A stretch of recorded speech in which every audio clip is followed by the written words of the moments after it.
fuck is this instrument? Hello, my name's George, as you've probably already guessed from the title of this channel. I'm going to talk to you today about this weird instrument that I have called the bouzouki, the Irish bouzouki. If you're here for a Greek bouzouki, I'm not going to talk about that, so go away. Unless you want to stay and hear about the better version of the bouzouki, then by all means, stay, by all means.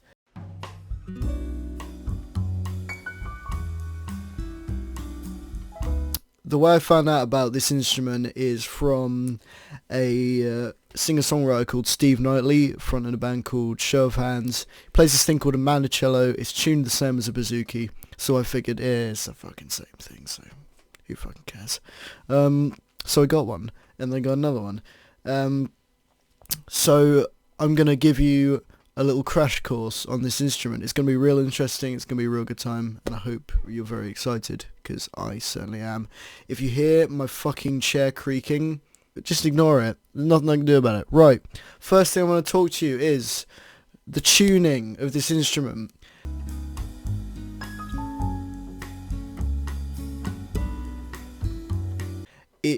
Imagine a really big mandolin. Instead of the high E string, it's tuned down to D. So instead of G D A E, it's tuned G D A D, which is interesting because it's not what a tunes player would usually put it in, like a violinist or something. They would probably want to put it in G D A E if they're playing tunes, but if you're playing chords and lines like that, you want to put it in this tuning because there's just some beautiful options for you there. For example, you've got this nice big open, this D.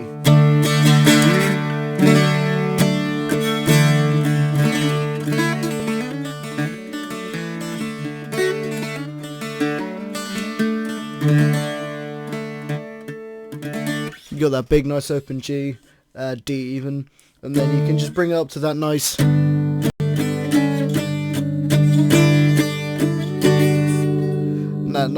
G,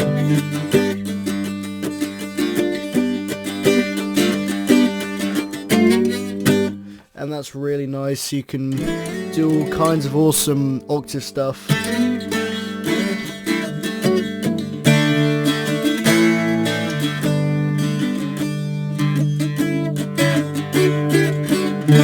And that is why I love the tuning so much, because it's just so great to play in.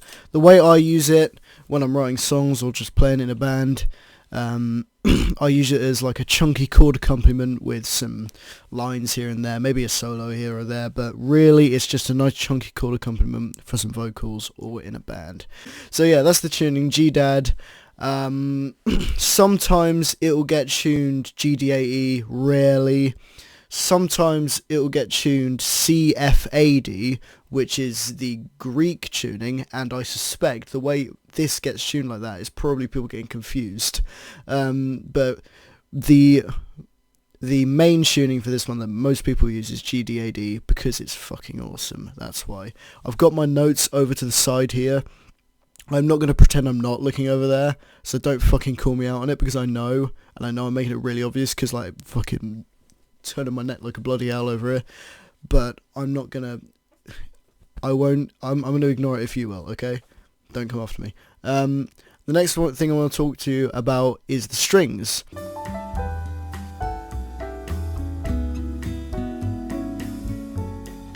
Now, these days it's pretty easy to find strings, right?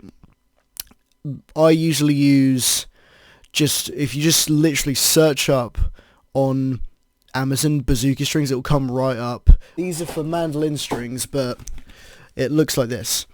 Those are the strings that I use, but if you want to get really particular with your strings, because you're a intelligent musician, this low G here, that is a E string, a high gauge E string tuned up. This D is a medium gauge D string. This A is a B string tuned up. Sometimes people choose a wound G string tuned down, but I feel like it loses sparkle if you do that. And then this D is a E string tuned down. And the tuning forms a nice G sus2. So that's the tuning and the strings that I use. You can mix and match if you want.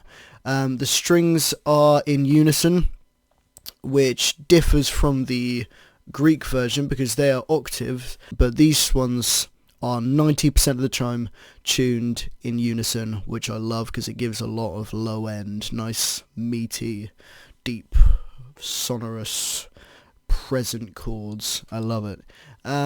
So this Irish instrument is an Irish... Jesus. This instrument is an Irish instrument.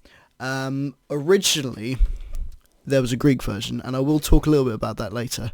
But it is the one I will be talking about today is the Irish version, which came about in the 20th century, mid to late 20th century.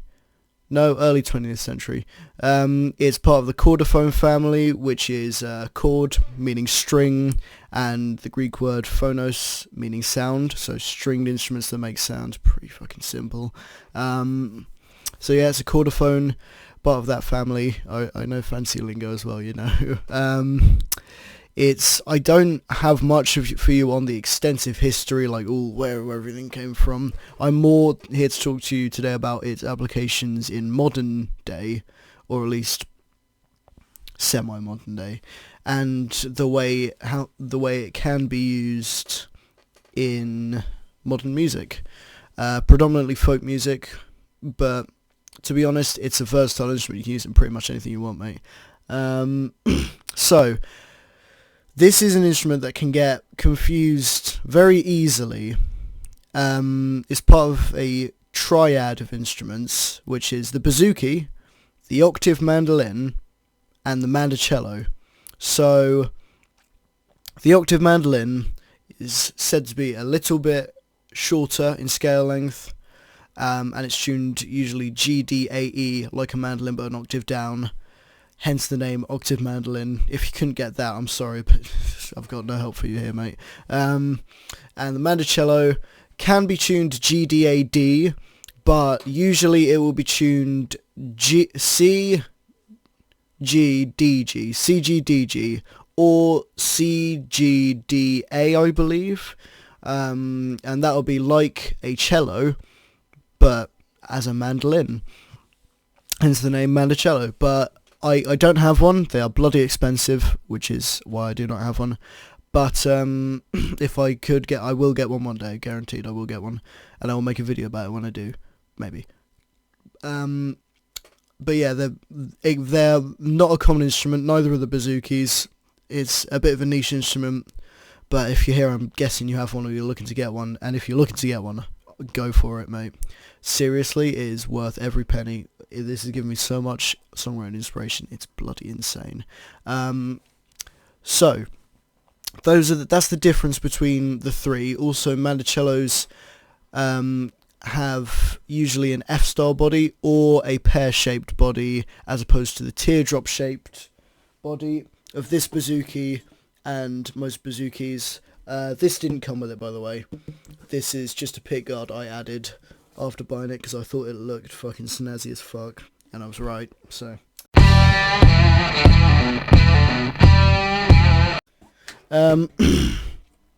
so I said earlier about the Greek version.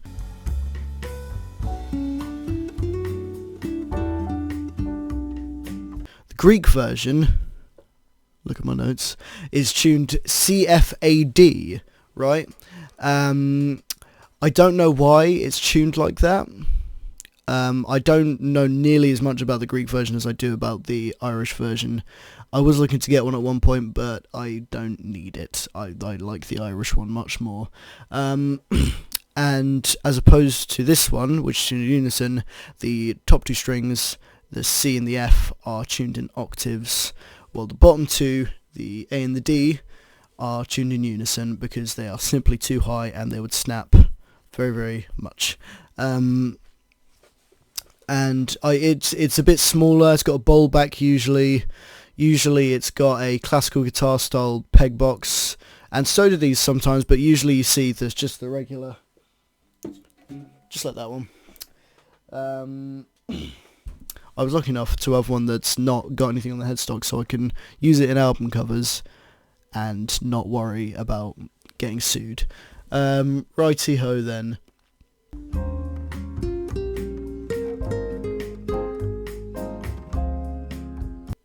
So, I've got some pictures that I've completely forgot to go through here.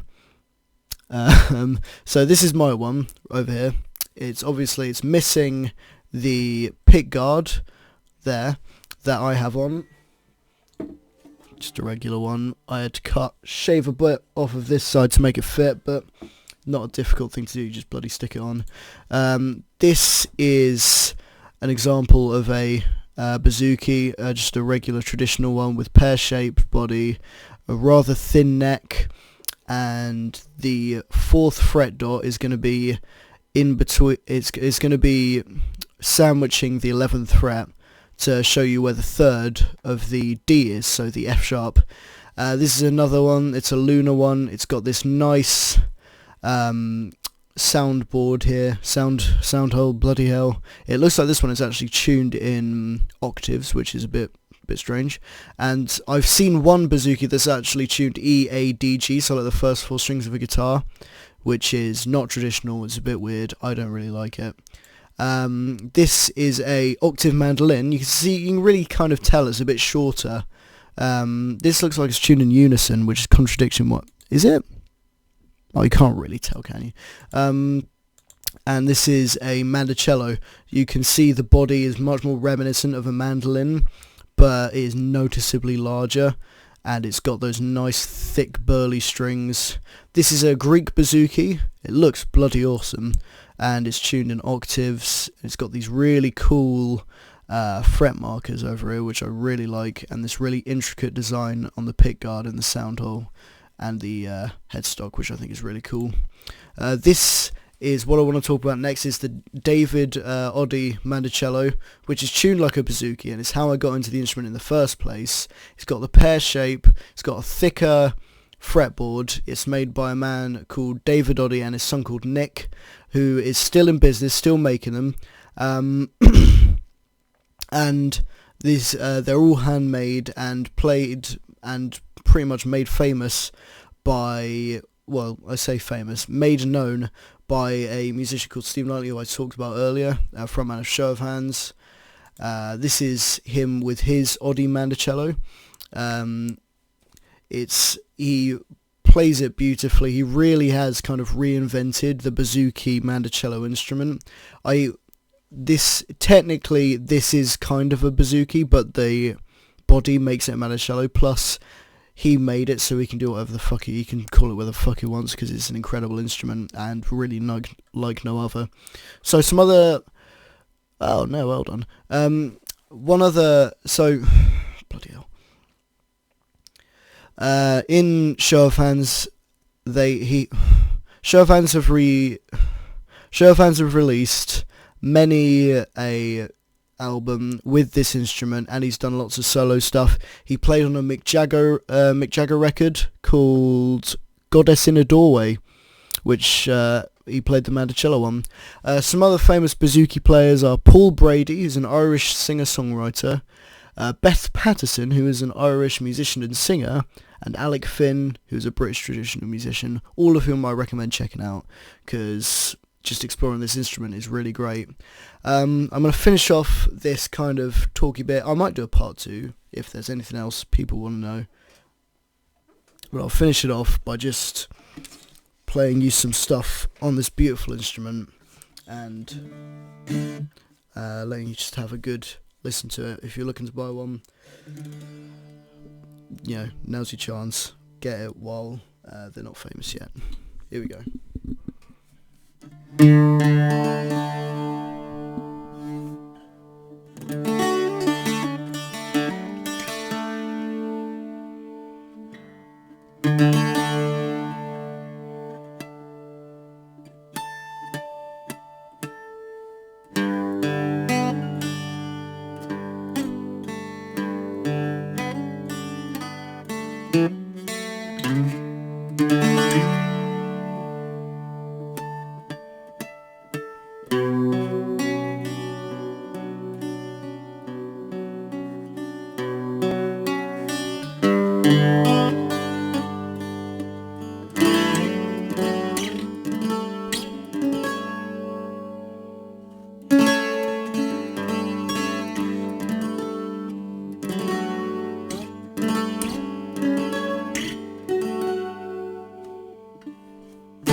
That's